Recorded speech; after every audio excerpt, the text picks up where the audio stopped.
সালমান শাহ একদমই সবার হৃদয়ে গেঁথে যাওয়া একটি নাম। মা কিন্তু সারা জীবন কানলো, ছেলে ছেলে করলো, কিন্তু সামিরা কিন্তু সালমান শাহ মরে যাবার পর বিয়ে করলো, তার সন্তান হলো, নতুন জীবন হলো, আবার পুনরায় যাকে বিয়ে করেছিল তাকে ছেড়ে অন্য জায়গায় সংসার করলো এবং সুখে শান্তিতে জীবন যাপন করলো। ওই স্যাক্রিফাইসটা আমি কেন করব? ওই স্যাক্রিফাইসটা কি নীলা চৌধুরী করতো? উনার ইয়াং বয়সে, উনি যদি আমার বয়সে 21 বছরের মেয়ে থাকতো, আপনি কি আমাকে বলতে চান উনি আর বিয়ে করতেন না? এই যে আপনার সন্তানরা বা আপনার যে হাজব্যান্ড কতটুকু প্রভাবিত হয় আপনার আগের সেই জীবন এবং সেই জীবনের যেই কলঙ্ক বা যেই ধরেন ভার আপনাকে বহন করতে হয়, সবকিছু মিলিয়ে তাদেরকে ফেস করেন কিভাবে? এখানে এটা তো একটা আইনি প্রক্রিয়া। হ্যাঁ, সুইসাইড বা এটা মার্ডার, এটা ডিসিশন দেবে কোর্ট। দেওয়া তো হচ্ছে বারবার দেওয়া হচ্ছে বা দেওয়া হোক, কিন্তু কোর্ট দেওয়ার আগেই আপনি বলছেন আত্মহত্যা। এই জায়গায় কি না, কেন আমি এটা বলবো না? না না না না, এখানে তো ব্যাপার আছে। একটা যে জিনিসটা আমি নিজের চোখে দেখেছি, যে জিনিসটা আমার বাসায় হয়েছে। প্রিয় দর্শক, আমি শাহরিয়ার নাজিম জয়, এটিভি ইউএসএতে আপনাদের আমন্ত্রণ জানাচ্ছি। আমার সাথে আজ এক্সক্লুসিভ ইন্টারভিউতে আছেন সামিরা আহমেদ। তিনি নিজে একজন পরিচিত মুখ এখন, এবং তার আরেকটি পরিচয় আছে যেটা সারা বাংলার মানুষ জানে, মহানায়ক সালমান শাহর স্ত্রী, তিনি সাবেক স্ত্রী। আপনি তো এখন একজন বিজনেস উইম্যান, আমি যতদূর জানি আপনি একটি ব্যবসার সাথে জড়িত, নিয়মিত অফিস করেন। তো একজন কর্মজীবী নারী হিসেবে কি ব্যবসায় কেন ইনভলভ হলেন এবং ব্যবসার আনন্দটা কি পাচ্ছেন? এটা একটা সুন্দর প্রশ্ন, কোনোদিন আমাকে কেউ করেনি। আমি আসলে ব্যবসা আজকের থেকে না, আমার আম্মা business woman, she has been working for the last 51 years. আমাদের একটা পুরনো পার্লার আছে চিটাগংয়ে। তো সেটা ফার্স্ট বিজনেসটা আমার ছিল পার্লারের। সেটা ছিল আমার এই বাসা যেখানে এসছো, এটা নিচের A1টা আমার এখানে ছিল। সেখানে আমি 14 বছর বিউটি পার্লার আমার ব্যবসা ছিল। So I have been working everyday ever since then. তখন ওটা 2007 থেকে 2014 পর্যন্ত আমি কাজ করেছি। 14 থেকে একটা ব্রেক নিয়ে আবার এই 24 থেকে শুরু করলাম আবার নতুনভাবে। এখন আমি কিছু real estate, I have told you about it, তো এগুলো নিয়ে কাজ করছি এখন আপাতত। আপু, বর্তমান সংসার পরিবারের সদস্য কারা? হাজবেন্ড কে, বাচ্চারা কি, এই বিষয়টা একটু জানতে চাই। আমার হাজবেন্ড হচ্ছে ইশতিয়াক আহমেদ, উনি সাবেক national x cricketer. Owner he also has a very good, উনি ব্যাংকেও ছিলেন for the last 35 years. He is now retired. উনি বিসিসিআই দিয়ে শুরু করেছিলেন, তারপর উনি ইবিএলে ছিলেন, তারপর এনসিসি দিয়ে উনি রিটায়ারমেন্টে যান। He is a financial consultant and wealth management. এখন he is looking after that department. আর আমার ছেলে মেয়ে 3টা। আমার ছেলে বড় মায়াজ, পড়াশোনা শেষ করে বাইরে থেকে এসছে। মেরিসা আমার মেঝো মেয়ে, সে ও লেভেলস দিয়েছে, এখন এ লেভেলস দিচ্ছে। আর মাদিয়া ও লেভেলসে ভর্তি হয়েছে। বাহ, এখন একজন পরিপূর্ণ নারীর সফল জীবনের দিকে আপনি ধাবিত হচ্ছেন। ছেলেমেয়েরা বড় হয়ে যাচ্ছে এবং আপনিও আপনার জায়গা গুছিয়ে একদম সুন্দরভাবে লাইফ সেট। তো জীবনের এক্সপেরিয়েন্সটা কি আপনার, এক কথায়? আলহামদুলিল্লাহ এখন সেট, কিন্তু আমি তো আসলে সবসময় একটা খুব আনস্টেবল, একটা আনসেট একটা সিচুয়েশনে থাকতে হতো। আই এম শিওর তোমরা জানো ভালো করেই যে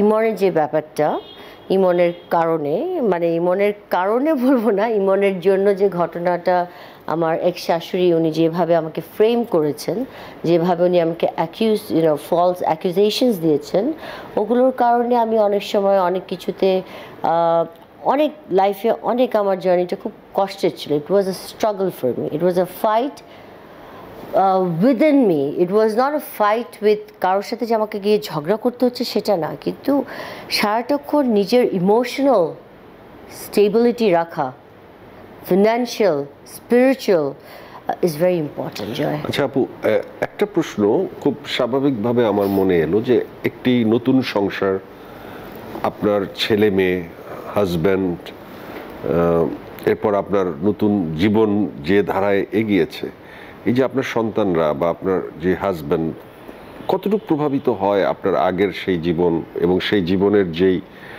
কলঙ্ক বা যেই ধরেন ভার আপনাকে বহন করতে হয়, সবকিছু মিলিয়ে তাদেরকে ফেস করেন কিভাবে?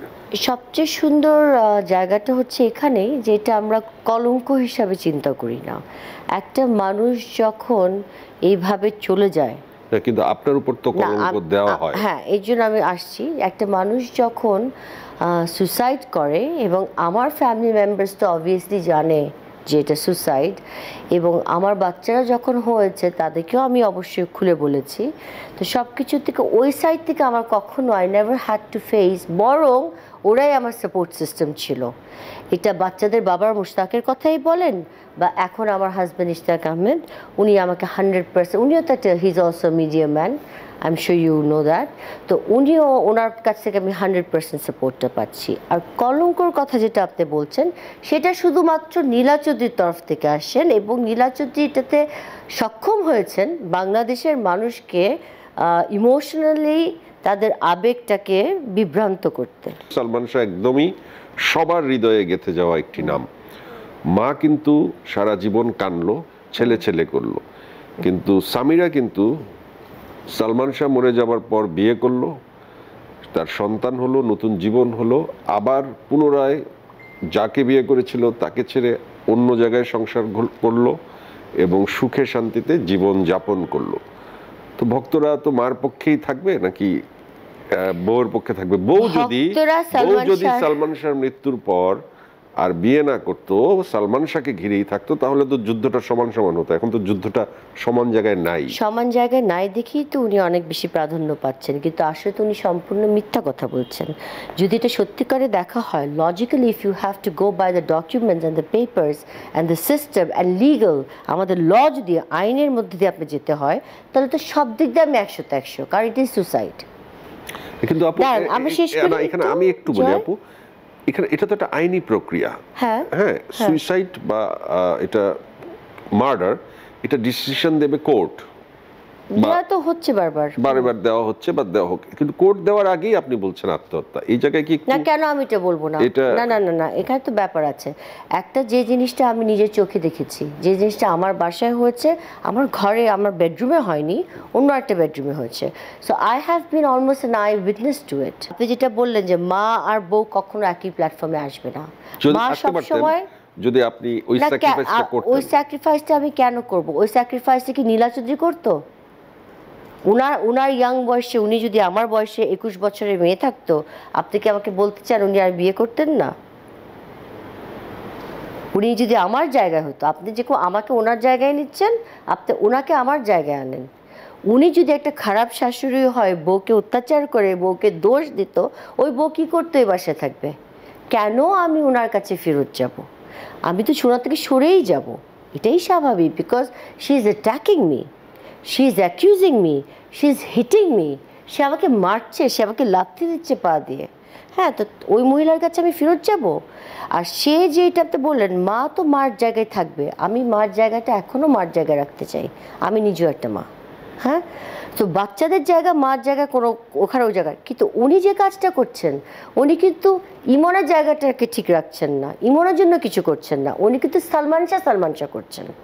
আপনি কি বলতে পারবেন অমিতাভ বচ্চনের মার নাম কি? কেন অমিতাভ বচ্চন কি কম ফেমাস? আপনি বলতে চান? টম ক্রুজের মার নাম কি বলেন না একটু? মেরিলিন মনরোর মার নাম কি? এলভিস প্রেসলির মার নাম কি? মাইকেল জ্যাকসনের মার নাম কি? Why don't you know? Because you know why we don't know? People have not made a business out of this. She has done that. উনি এই জায়গাটা মানুষের আবেগে উনি বারবার হাত দেন। আর আমি নীলা চৌধুরী, আমি নেত্রী, উনার কথাটা আগে আসে, এবং উনার মুখ থেকে যখন সালমান শাহ শব্দটা আসে, আমার কাছে খুব আশ্চর্য লাগে, জানেন? ওনার বাচ্চা তো সালমান শাহ না, ওনার বাচ্চা কিন্তু ইমন। ATV USA, বিশ্বজুড়ে বাঙালিয়ানা।